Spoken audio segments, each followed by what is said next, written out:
자, 양자물리학과 그 성경에 대한 얘기를 하고 있어요. 이게 이제 전에도 얘기했지만, 어, 나도 뭐 따로 공부를 하고 한 게 아니고, 이게 혼자서 터득하다시피, 뭐 이렇게, 누가 이것을 말하는 사람도 없다 보니, 이것을 배워가지고 할 만큼의 그건 없는 것 같아요. 물론 이렇게 양자 신학이라고 과목이 나와 있는 것도 있는 거 보긴 했는데, 책을 읽어보진 않아서, 책 소개하는 안에서만 보니까 이제 나하고 좀 바라보는 각도가 다른 것 같아서 안 봤는데, 어쨌든, 양자물리학의 그 시작은 사실은 이제 동양의학을 공부하면서 동양의학이 양자물리학적인 세계관을 갖고 있었기 때문에 동양의학의 정기신을 이해하고 천인상응을 이해하고 뭐 어떤 이런 것들이 이제 개념들이 양자물리학적인 시공간과 좀 비슷하다 보니까 이제 그때 공부했던 또 그때 노력했던 시간들이 성경을 양자물리학적 시공간으로 이해하는 데 좀 도움이 됐던 것 같아요. 그래서 누가 뭐 다른 얘기 하는 거 기다렸다가 얘기하기 어려워서 이제 내가 꺼내고 있는 건데 어, 여기 이제 표현되어 있는 것들은 하나님의 시간에 대한 얘기를 잠깐 했어요. 하나님의 가스 플랜, 하나님의 예정, 하나님의 후회, 하나님의 탄식이란 단어로 내가 성경을 보면서 하나님이 어떤 일들이 진행됐거나 이런 것들에 대해서 이제 어떤 개념을 가지고 하시는 건가? 모든 걸 다 알고 계신다고 하면 왜 후회를 하며 모든 걸 다 결정할 수 있는 전지전능하신 분이라고 하면 왜 탄식을 했을 것인가? 후회나 탄식 이런 것들이 없도록 결정하셨으면 될 텐데 왜 하나님이 모든 걸 다 아시는 분이신데 이런 어떤 후회라는 단어가 성경에 번역될 만큼 나와 있을 만큼의 이런 일들이 있는지에 대해서는 좀 의문이 있었거든요. 그래서 하나님의 시간과 공간, 특히 하나님의 시간에 대해서 가장 이제 또 어려운 부분 중에 하나가 예정론과 이게 이제 칼빈주의와 알미니안주의라고 얘기를 하죠. 그러니까 구원받은 자들이 이미 예정돼 있다라고 하는 하나님이 미리 계획하셨고 예정했다라고 하는 그 단어 안에 이미 결정된 것처럼 그렇게 이제 돼 있는 어떤 의미가 들어가 있고 그 알미니안주의는 어, 결정되지 않았다. 인간이 노력하고 시간이 지나고 인간이 하는 어떤 행위의 결과로서 그걸로 구원이 결정이 되는 것이지 미리 다 정해놓고 가는 게 아니다. 이런 두 가지 견해가 이제 오랫동안 충돌을 하고 했었잖아요. 그리고 지금도 그 두 가지 세계관이 함께 존재를 하고 있거든요. 기독교 안에서. 그래서 하나님의 시간에 대해서 우리가 이제 크로노스의 시간을 가지고 하나님의 카이로스 시간을 잡고 생각을 하다 보니까 이 단어에서 이제 어떤 좀 미스가 생긴 것 같아요. 좀 실수가 생긴 것 같아요. 그래서 계획이란 단어에 들어있는 어떤 의미, 시간의 의미를 사람들마다 가지고 있는 어떤 경험을 가지고 이제 계획이란 단어를 받아들이는데 이 경험 속에 들어가 있는 이 사람의 시간은 하나님의 시간을 다 이해할 수 없다 보니까 여기에서 이제 오해가 많이 생긴 것 같아요. 그래서 칼빈주의나 알비니안주의가 어떻게 보면 크게 다르지 않은데 그 시간을 바라보는 각도에 따라서 서로 이렇게 반대처럼 보이다 보니까 이제 서로 대립을 많이 했던 것 같아요. 근데 이것을 크로노스의 시간이 아니라 카이로스의 시간으로 풀면 그렇게 싸울 일이 아니거든요, 사실. 근데 이제 사람이 쓰는 단어가 이미 약속되어져 있는 거잖아요. 계획하면 어떤 느낌이 들어요? 계획하면은. 플랜을 미리 짜놓고, 그럼 어떤 미리 계획을 했다라고 생각을 하잖아요. 미리라는 단어가 들어가 있거든요. 과거에 계획을 했던 거. 그래서 이런 계획이라고 하는 단어, 예정이라고 하는 단어, 이 안에 들어있는 어떤 의미들 때문에, 어, 우리는 어떻게 살아도 이미 다 예정됐고, 하나님이 이미 다 결정을 해놨으니까, 내가 구원받을 존재면은 언젠가 구원받겠지. 아니면 아닌 거고. 뭐 이런 마인드를 가지고 사는 사람들을 종종 만나볼 수가 있거든요. 그리고 극단적인 어떤 그 예정론자들, 뭐 이런 사람들은 이제 우리가 알고 있는 그 토브 바프티스트 있죠. 구원파 이분들은 어, 구원받은 날짜를 모르면 구원받은 게 아니다 이런 식으로 얘기를 하잖아요. 정확하게 하나님이 이제 그런 걸 주시기 때문에 구원받은 날짜를 알 수 있다고 해서 이제 영적인 생일이라고 영적인 생일이 언제냐고 물어본다고 그래요. 뭐 내가 이제 직접 그런 얘기를 들어본 적은 나는 없는데 이렇게 보다 보면 이제 그런 얘기를 한다고 그래요. 그래서 여러분들한테 영적인 생일 언제냐고 물어보면 답할 수 있어요? 할 수 있어요. 언제야? 그래요? 답할 수 있어요? 어떤 그건 이제 성령 체험이지. 성령 체험을 한 건데 이 성령 체험을 한 사람들조차도 나중에 믿음에서 떠나는 사람들도 종종 있어요. 그러니까 그 성령 체험했다고 하는 것 자체가 그때부터 결정됐다. 이렇게 말하기는 어렵다는 거죠. 그때 구원이 이미 결정됐다. 그래서 한번 구원을 받은 사람이 구원을 잃는 경우도 있냐, 뭐 이런 문제를 가지고 또 얘기도 하고. 그래서 이제 하나님의 시간과 인간의 시간이 갖는 혼동 때문에 그런 잘못된 논쟁들이 좀 많이 있는 걸 볼 수가 있어요. 그래서 아마 여러분들 머릿속에서도 혼동돼 있을 거예요, 그 시간이. 그리고 내가 무슨 얘기를 해도 잘 해결이 안 될 거예요, 이게. 그래서 내가 무슨 말을 한다고 해서 그것으로 깨달아져 가지고 이거야 하고 무릎치고 과거에 있었던 그런 모든 혼란이 사라지고 그러지는 않을 거라는 거예요. 시간이 걸리고 여러분들도 경험을 통해서 어떤 하나님이 주신 어떤 그런 지혜 가운데 이제 깨달음이 있어야 거기에 대해서 어떤 갈등이 좀 없어질 거고 아마 한순간에 그게 사라지진 않을 거예요. 근데 이제 적어도 내가 이제 얘기하고 싶은 것은 하나님의 계획과 예정이라는 단어. 계획과 예정이라는 단어는 사실은 하나님에게는 없을 수도 있는 단어죠. 인간의 단어죠. 시간과 이게 과거와 현재와 미래가 없다라고 하는 것 자체를 사실은 우리는 이해를 못해요. 그렇잖아요. 우리가 경험한 시간으로 과거가 어떻게 없어? 그리고 현재가 어떻게 없고 미래가 어떻게 없는지 그게 이해가 되질 않아요. 그래서 내가 이제 뒤에 시간에 대한 얘기를 하면서 양자물리학의 과학자들이 그런 말이에요. 양자물리학을 이제 이해한다는 과학자들은 시간은 없다는 얘기를 많이 하거든요. 시간이 멈춰 있다. 흐르는 시간은 없다. 공간처럼 시간도 어딘가 존재하고 있다는 거죠. 과거의 시간과 현재의 시간과 미래의 시간이 흘러가서 사라지는 게 아니라 어딘가에 존재하고 있다는 얘기를 하거든요. 근데 이게 무슨 얘기인지를 이해가 잘 안 돼요. 예. 시간에 대한 어떤 경험이 좀 다르다 보니까. 그래서 우리가 어쨌든 이걸 모든 걸 다 퍼펙트하게 이해하고 넘어갈 수는 없지만은 우리가 이제 이 논의를 통해서 한 가지 내가 알고 있는 계획, 내가 알고 있는 예정, 내가 알고 있는 후회, 내가 알고 있는 탄식이라는 이 단어, 하나님을 향해 써졌던 성경에 써 있는 이런 단어들이 내가 알고 있는 그 단어가 아니구나. 그것만 알면 돼요, 사실은. 정확하게 몰라도 상관이 없는데, 하나님은 우리가 알고 있는 개념의 예정, 우리가 알고 있는 계획, 뭐 우리가 알고 있는 개념의 후회, 이런 것들을 하시는 분이 아니거든요. 이게 이 하나님의 시간을 알고 나면, 우리가 오해하고 있었다라는 걸 좀 알 수가 있어요. 근데 어쨌든 이제 이런 여러 가지 얘기들이 있는데, 이제 하나님의 시간이 결국에는, 아, 우리의 시간과 다르다. 이제 카이로스의 시간을 이해하는 그 과정에서 잠깐 이 단어들을 한번 써봤어요. 그리고 하나님의 공간에 대해서 잠깐 인트로덕션을 하다 보면은 하나님의 공간, 이 하늘은 뭐냐? 이 어디서 본 그림인가요, 이거? 본 적이 있는 그림인가? 내 인터넷에서 여러 그림들을 찾다 보니까 이 하나님의 공간에 대해서 이제 다중우주나 평행우주를 얘기할 때 그냥 지구를 여러 개 그려놓은 사진들이 되게 많아. 또 우주를 굉장히 많이 그려놨어요. 근데 우리가 알고 있는 평면적인 구조, 그러니까 어, 지구가 여러 개 있거나 우주가 여러 개 있거나 그런 게 아니거든요. 예. 그냥 겹쳐 있다는 느낌이 있어요. 이 하늘은 사실은 이건 이 땅에 사는 사람들은 여기 사는 사람들에게 안 보여요. 근데 여기에도 내가 있고 여기에도 내가 있는 거야. 중첩되어 있다는 개념이죠. 그러니까 겹쳐져 있는 거죠. 우리가 망원경으로 보면 허블 망원경이나 요즘은 제임스 망원경인가 이제 훨씬 이렇게 허블 망원경보다 이제 비싸고 훨씬 멀리 볼 수 있는 망원경이 이제 우주에 설치가 되어 있는데 그걸로 아주 먼 곳에 은하나 다른 은하의 어떤 별들을 관찰을 하거든요. 눈으로 볼 수 있는 어떤 아주 먼 거리, 그 뭐 수백 광년, 수천 광년 이런 그 먼 거리들을 바라보는데 이런 우주 밖에 또 다른 우주가 있다.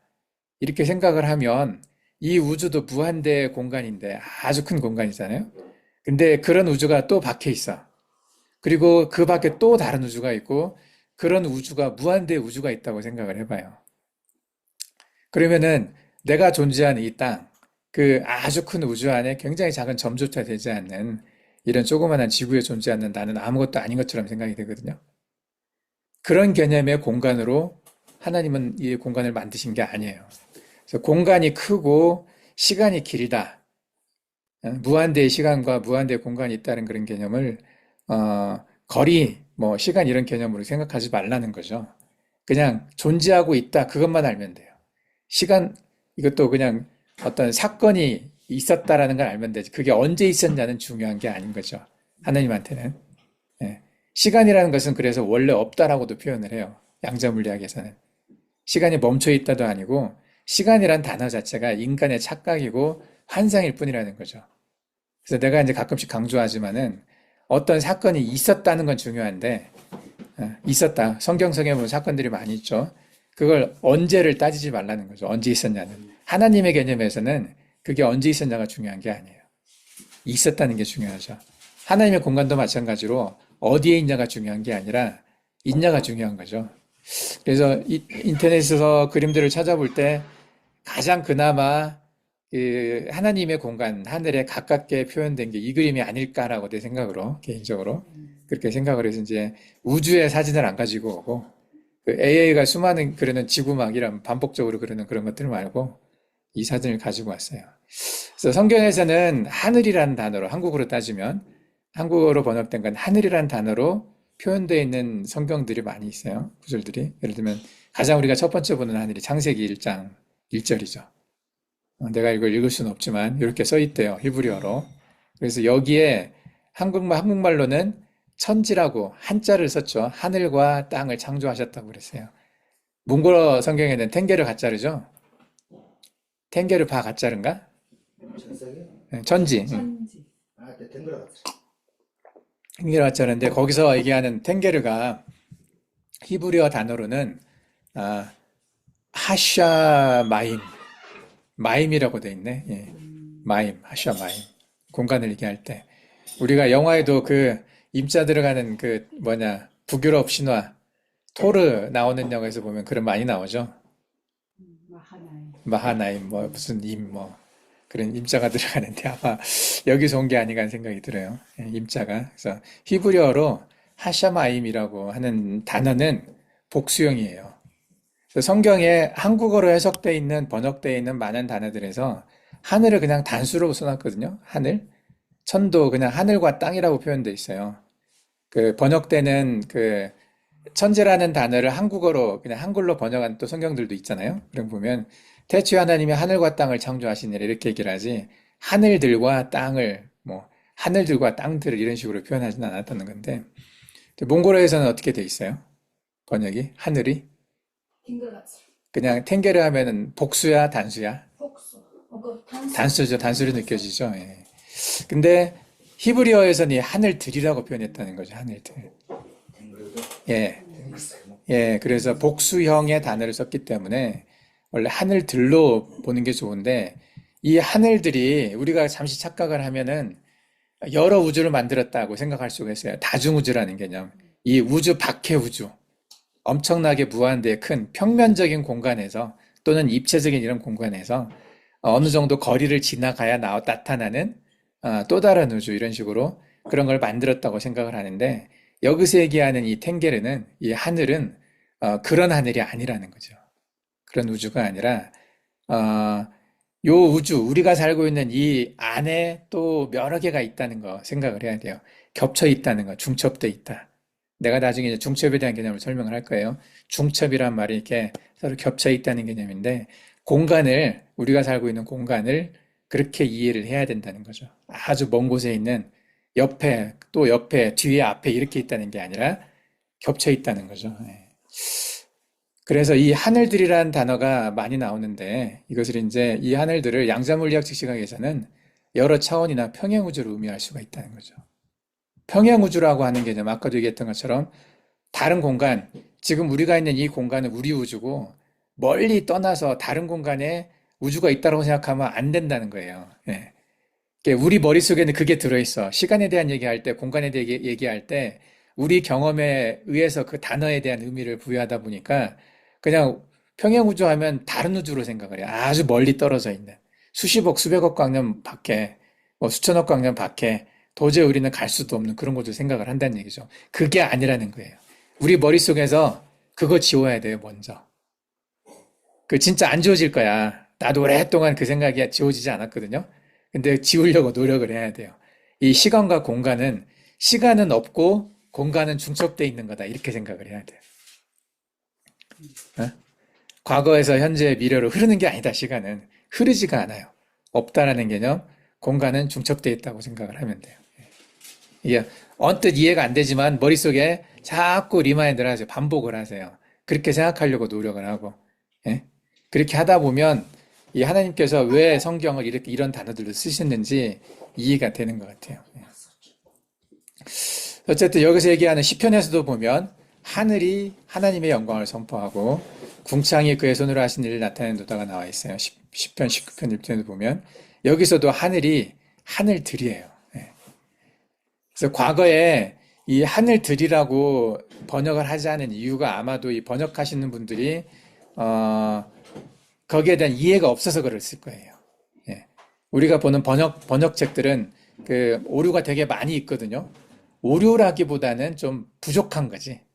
틀렸다라기보다는 좀 부족한 거야. 이게 충분한 이해를 가지고 번역한 게 아니다 보니, 예, 번역은 성령의 감동으로 된 게 아니거든요.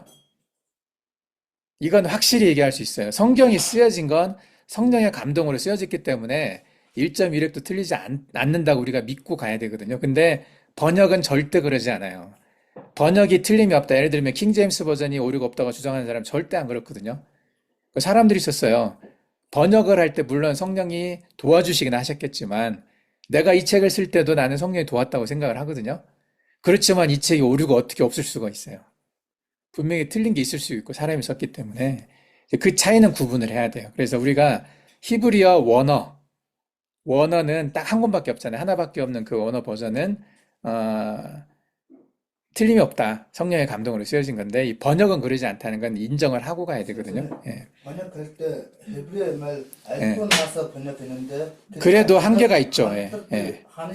근데 그 의미를 이해를 못한 거죠. 의미를. 예. 그리고 히브리어 단어가 우리가 쓰는 모든 단어에도 여러 개의 의미가 중첩되어 있어요. 이렇게 쓸 때도 있고 저렇게 쓸 때도 있어. 근데 그것을 한 단어로 다 표현할 수가 없다 보니까 선택을 하는 거죠. 내가 나중에 이제 베드로전서 가지고 얘기할 때 웬트라고 하는 단어, 같다라고 하는 단어. 예수님께서 십자가에 죽으시고 이제 음부에 가셨다라고 하는 단어가 있잖아요. 그 같다라는 단어 히브리어 헬라 원어를 설명할 때도 그 원어가 갖고 있는 수많은 의미 중에서 영어로 선택한 게 딱 하나만 선택을 한 거야. 웬트라고 하는 단어, 같다라고 하는 단어. 그 하나만 선택을 했는데 그 단어가 가지고 있는 다른 의미들이 많이 있었거든요. 그러니까 거기서 그 선택한 단어가 틀린 건 아니지만 충분하지 않은 거지, 설명하기에. 예. 그래서 아마 이 번역하는 사람들도 이 하늘이라고 그냥 썼다고 한 것이 틀린 건 아니지만 그 의미를 충분히 설명하기에 충분하지 않았던 거죠. 그래서 하늘들로 생각을 하고 보면 하나님께서 원래부터 이 만들었던 우주가 하나가 아니었구나. 예. 아까 얘기했지만 그 우주가 아주 먼 곳에 또 다른 우주가 있다는 의미가 아니라 우리가 살고 있는 이곳에 중첩돼 있다는 거죠. 중첩. 중첩이란 단어를 꼭 기억을 하셔야 돼요. 예. 이거 이해가 안 되면 여러분들은 강의할 수 없어요. 다른 사람들한테. 예, 오히려 혼란을 줄 수밖에 없는 거야. 예. 다른 우주에 또 다른 우주에 내가 있다고 얘기한다면 아주 먼 곳에 있다고 하면 갈 수가 없는 거. 나랑 상관없는 존재잖아요. 그것은. 그래서 공간에 대한 개념을 바꿔야 돼요. 예. 중첩은 겹쳐 있다는 뜻이야. 예, 딱 겹쳐 있다. 예, 예. 그 전도서에서도 보면 여기서도 보면 이제 직접적으로 그 하늘들에 대한 언급을 하신 적은 없지만 여기 보면 하나님이 모든 것을 때에 맞게 아름답게 하셨고 또 사람들에게 영혼을 삼아하는 마음을 주셨느니라. 그러나 하나님이 하신 일의 시종을 사람으로 측량할 수 없게 하셨도다. 하나님이 하신 일의 시작과 끝을 사람으로 측량할 수 없게 했다고 했어요. 사람의 경험과 지식으로는 알 수가 없는 거죠. 그래서 인간의 이해를 초월했다는 거죠. 그래서 우리가 성경을 바라볼 때 이것도 인정하고 들어가야 돼요. 마음으로 인정을 해야 돼요. 이게. 아, 내가 이 성경에 있는 성경 말씀이 틀린 게 아니라 내가 이 말씀을 품을 만큼의 내 스페이스, 내 역량이 안 되는 거야. 나의 커패시티가 되질 않기 때문이라는 것을 맞아요. 예, 인정을 하고 가야 돼요. 예. 그렇지 않으면은 내가 이해가 안 되기 때문에 성경은 틀렸다. 내가 이해가 안 되기 때문에 성경은 이 쓴 사람이 자기 마음대로 써가지고 틀리게 쓴 거다. 이런 식의 생각을 가지고 판단을 하기 시작하면 성경은 틀린 게 너무 많아요. 예. 지금도 내가 성경 보다 보면 나도 이해 안 되는 게 많거든요. 여기선 이 말하고 저기선 저 말하고. 사람 특히 이제 뭐 족보 같은 거 쓸 때 여기서 썼던 족보 저기서 썼던 족보가 다르거든요. 사람 이름들이. 그러면 둘 중 하나 누가 틀린 건가? 이렇게 생각을 할 수도 있는데 그조차도 이유가 있어요. 틀렸다고 보면 안 되는 거죠. 예. 하나님은 그 성령의 감동으로 성경을 쓰게 하시고 그 틀리게 쓰게 만든 게 아니라 하나님이 이제 사람이 측량할 수 없는 어떤 다른 의미가 있는 거죠. 그렇게 내가 생각을 하고 가야 된다는 거예요. 예. 그래서 우리가 하늘들의 개념이 잘 이해가 안 돼. 아까 얘기했던 것처럼 하늘들 하면 여러 우주, 우주 밖의 우주 막 이렇게 생각을 하는데 네. 내가 중첩됐다, 겹쳤다 이렇게 말을 하면 그 말이 이해가 안 되잖아요. 네. 어떻게 겹쳐 그게? 이러면서 음. 그래서 이해가 잘 안 될 텐데 네. 이해가 안 됨에도 불구하고 그렇게 생각을 하고 가자는 거예요. 예. 예. 중첩 이 단어를 많이 생각을 하세요. 그러다 보면 이제 그게 조금 더 넓어질 거라고 생각을 해요. 예, 처음에는 안 보이다가 예. 그리고 이제 우리가 가끔씩 하는 얘기 중에 바울에 대한 얘기를 하면서 바울이 셋째 하늘에 갔다란 말을 할 때가 있어요. 그래서 셋째 하늘에 올라갔어. 뭐 이 사람이 내가 그리스도 안에 있는 한 사람을 아느니 그는 14년 전에 셋째 하늘에 이끌려간 자라. 이렇게 얘기를 했어요. 그래서 이 셋째가 뭐냐? 그럼 첫째, 둘째, 셋째니까 그러면 넷째, 다섯째, 여섯째는 없는 건가? 이렇게 생각을 할 수 있어요. 하늘 하면은 하늘. 그래서 우리가 하늘 들 하면 두 개 생각했다가 여기 이제 셋째까지 나오니까 이제 그러면 하늘이 세 개인가 이렇게 생각을 하는데 이것도 그냥 세 개로 끝난다는 게 아니고 굉장히 많다라는 의미 중에 이렇게 생각을 하면 될 것 같아요. 근데 이것을 해석하는 사람들은 어, 평면적으로 그러니까 뉴토니안 패러다임으로 생각을 해요. 예, 그래서 하늘이 세 층이 있는데 층으로 생각을 해. 1층 하늘, 2층 하늘, 3층 하늘. 그래서 3층 천 이렇게 한국어로는 번역을 했어요. 고롭다와르트에 있는 하늘. 예, 그럼 우리가 생각하면 이제 우리 건물처럼 생각하는 거잖아. 이 공간 아래 다른 공간이 있고 그 위에 뭐 다른 공간이 있고 이렇게 식으로 생각을 하는데 하늘이 그런 의미가 아니라는 거죠. 여기서도 숫자로 헤아릴 수 없는 하늘인 거죠. 하늘이 이게 공간이 하나가 아니라 그냥 많다. 이런 의미로 생각을 해야 되는 거죠. 복수 의미로. 근데 이제 전통 신학에서는 셋째 하늘 이렇게 언급을 해요. 첫째 하늘은 우리가 눈으로 볼 수 있는 물리적인 하늘. 지금 이 대기권을 얘기를 하고, 둘째 하늘은 영적인 존재들이 활동하는 영적 차원, 이게 천사와 마귀들이 활동하는 공간. 이렇게 얘기를 하고, 셋째 하늘은 하나님의 임재가 있는 천국. 이런 식으로 얘기를 하거든요. 그래서 이런 개념이 있다 보니, 그 영적인 곳에서 전쟁이 일어나서 천사와 하나님을 따르는 천사들과 하나님을 배신한 천사들, 타락한 천사들이 전쟁이 있어서 거기에서 이 싸움으로 인해 가지고 이 우주가 황폐해져 있었다. 황폐해졌다라는 개념. 그리고 그 천사들을 우주인처럼 생각을 하잖아요. 이 우주에 살고 있는 다른 외계인, 외계 종족들이 와가지고 여기 지구에 와가지고 이렇게 DNA 조작해가지고 사람을 만들어내고 그래서 이 하나님이라고 하는 어떤 그런 인간보다 초월한 그런 존재들을 외계인으로 해석하는 사람들이 있어요. 이 우주 안에서 있는. 근데 그런 식의 좀 이렇게 혼동을 줄 수도 있는 그런 이제 단어들이 여기에 있어요. 이게 그래서 세 개만 생각을 해서 이렇게 넘버링을 해가지고 이렇게 공간들을 구분을 해놨는데 이것도 적절한 표현이 아니라는 거죠. 물론 이제 우리가 눈으로 보고 느낄 수 있는 이 우주 말고 다른 공간이 있다라는 것에 대해서 말한다는 것을 이제 좀 우리의 그 지경을 넓힌 부분이 있긴 하지만 이 세 개로 끝난다고 생각은 하진 않아요. 그래서 숫자를 확인하는 게 큰 의미는 없는 것 같아요. 그냥 많다. 예. 생각하면 되고, 차원으로 설명해. 차원으로 설명할, 차원만 갖고도 다 설명은 안 되는 의미는 또 있어요. 어쨌든 다중 차원이 있다. 그래서 양자물리학에서는 여러 차원이 동시에 존재할 수 있으면 여러 차원이에요. 이건 이 여러라고 하는 말은 1, 2, 3, 4, 5가 아니에요. 수없이 많은 차원이죠. 그게 사람의 숫자로 수억이 될 수 있고 수십억, 수백억, 수천억이 될 수도 있는 거예요. 이 숫자는 큰 의미가 없어요. 예, 하나님에게는. 예, 우리는 하나하나 만드는 게 힘들다고 생각을 해서 그렇지만 하나님은 이건 상관이 없는 거죠, 이게. 하나님은 말씀으로 만드시잖아, 우주를. 예, 뭐 나무 갖다가 뭐 쌓고 뭐 벽돌 쌓고 이런 게 아니란 말이죠. 예. 우리가 인식하지 못하는 차원들이 있을 수가 있어요. 그래서 바울이 경험한 셋째 하늘은 이러한 다중 차원 중 하나라고 보는 거죠. 단일 차원에 국한되지 않고 여러 차원이 있을 수가 있다. 이것을 이제 뭐 평행우주로 얘기를 하는 경우도 있는데 이제 평행우주는 굉장히 많은 거죠, 이 우주도. 예. 그래서 이건 세계라고 볼 수가 없는 거죠. 그냥 많다 이렇게 생각하면 돼요. 그래서 하나님의 공간은 결국은 이렇게 다중우주, 평행우주, 이렇게 멀티버스, 뭐 파라렐버스 이런 식의 개념을 가지고 파랄렐 유니버스나 멀티버스로 갈 수밖에 없는 거죠, 이게.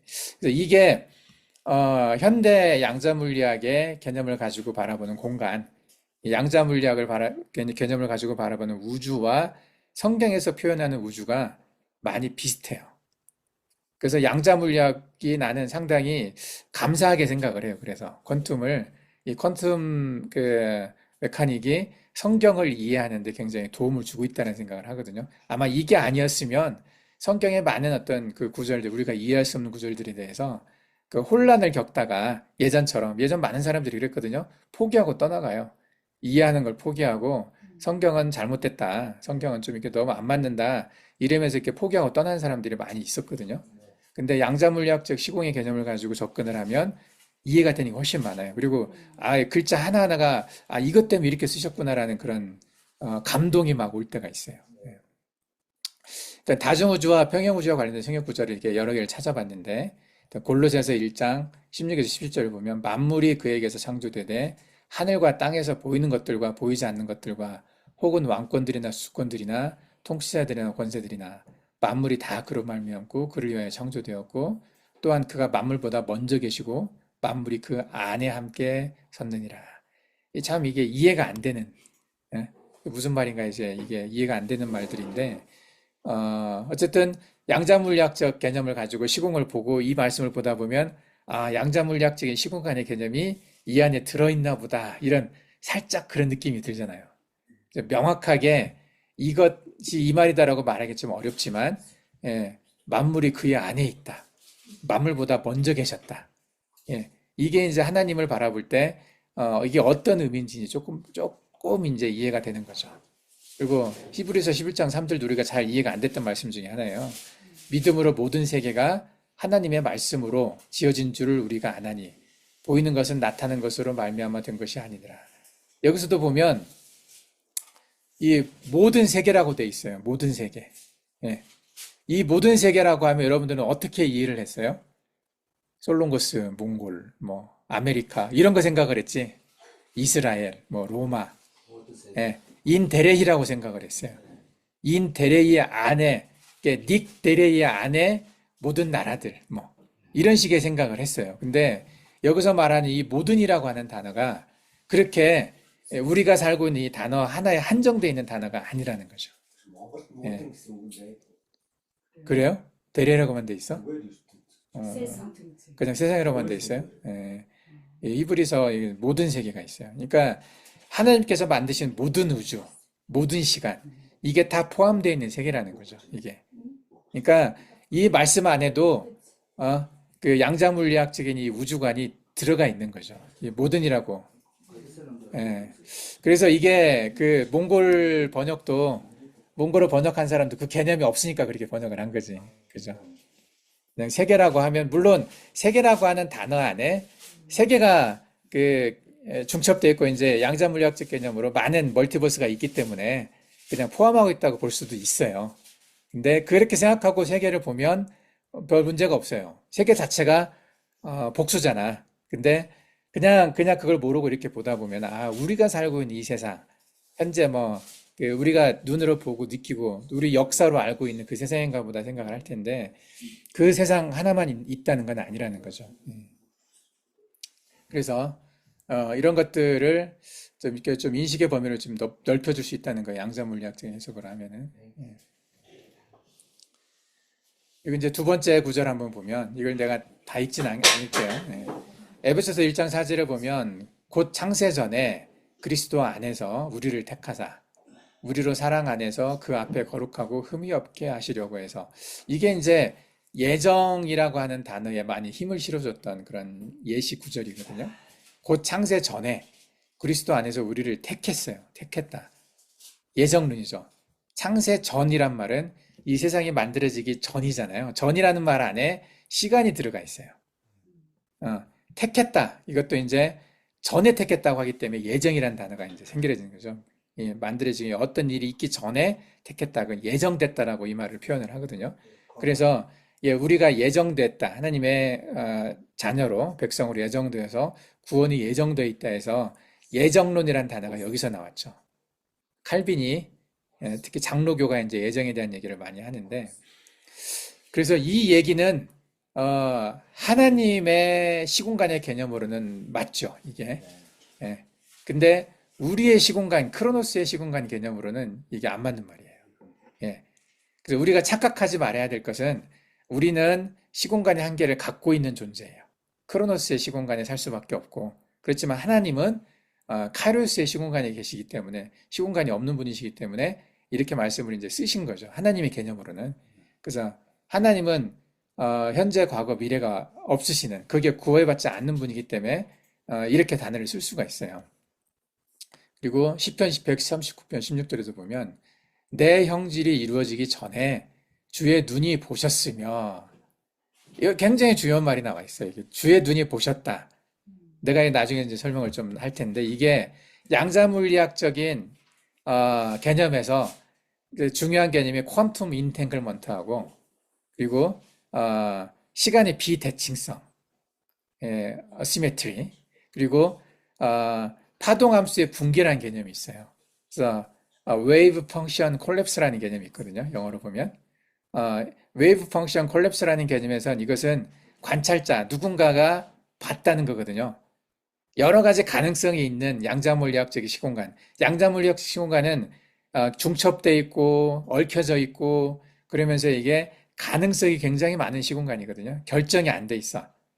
그 결정이 안 돼 있다는 단어가 되게 중요해요.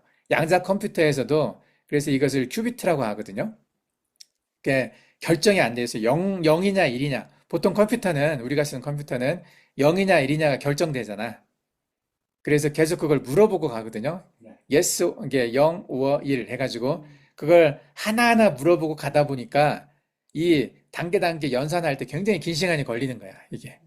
근데 이게 보통 컴퓨터지만 양자 컴퓨터의 큐비트 개념은 결정이 안 돼 있는 거예요, 이게. 0인지 1인지 몰라. 그러니까 그걸 물어보고 갈 필요가 없는 거예요. 그런데 되게 빨라요, 이게 연산이. 이제 이게 무슨 말인지 이제 결정할 때 딱 이게 파동함수가 붕괴된다. 이게 웨이브 펑션 콜랩스라는 개념이 있는데 누군가가 봤다. 관찰자거든요. 누군가가 봤을 때 그게 결정이 되는 거예요. 그래서 내 형질이 이루어지기 전에 주의 눈이 보셨으니 우리 역사, 내 인생 역사나 이 세상 역사의 관찰자는요. 하나님이에요. 하나님이 봤다고 돼 있어요. 그래서 내가 예를 들면 어떤 기회를 통해서 예수 그리스도를 영접을 했어요. 영접을 했어. 이것은 변하지 않은 사건이 되거든요. 결정하는 사건이 돼요. 그전에는 가능성이 있었어. 이 사람이 영접을 할까 말까, 할까 말까, 이제 이런 어떤 기회의 가능성들은 있었지만, 그것을 결정을 했잖아요. 그러면 그것은 파동함수가 붕괴됐다고 표현해서 그것은 바뀌지 않은 이제 크로노스 시간처럼 역사가 돼버려요. 그래서 결정이 되는 거거든요.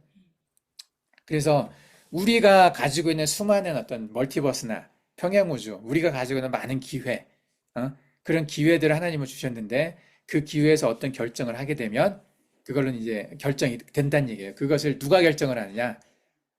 내가 결정하는 게 아니라 관찰자가 결정하는 거예요. 관찰자, 보는 존재가 결정을 해요. 스스로 음. 하나님은 우리한테는 그 결정하는 선택하는 자유의지는 주셨어요. 네. 예. 근데 그 자유의지를 줘서 우리가 선택하는 그 사건, 네. 그 사건이 있어요. 그 사건이 결정되는 것은 하나님이 보실 때 결정되는 거예요. 내가 결정했습니다가 아니에요.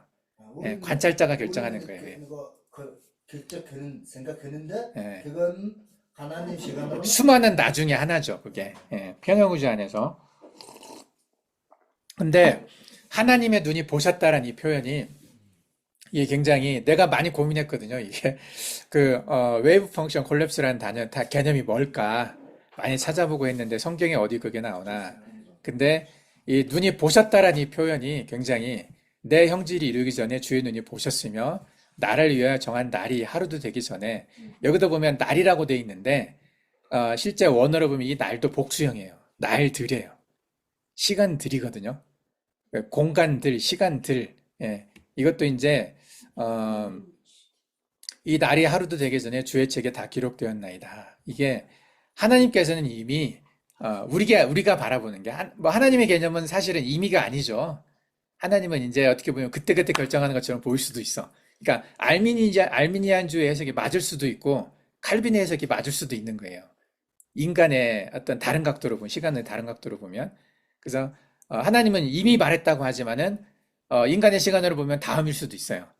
어떤 일이 있은 다음에. 예. 내가 결정한 다음에 그것을 주의 눈이 보셨어.